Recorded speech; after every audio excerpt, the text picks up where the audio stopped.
it's not, now the comparison between what you bring to the table and the other one brings to the table.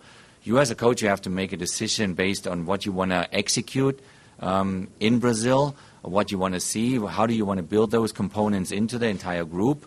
And then I felt, we coaches felt like, there is the guys that we chose, they are a little step ahead of Landon in certain areas. It would do it justice if I mention these fields.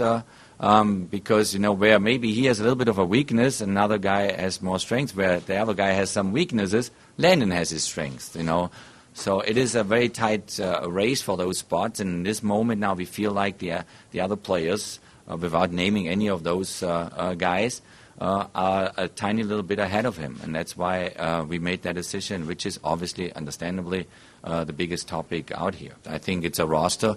If you really go through it, it's a very experienced roster. It's not a young roster. I think we have a great mixture of guys, and some have a learning curve ahead of them. There's no doubt about it. If you talk about a Julian Green, about DeAndre Yetlin and Anthony Brooks. But they are ready for that learning curve, and they might surprise some people out there.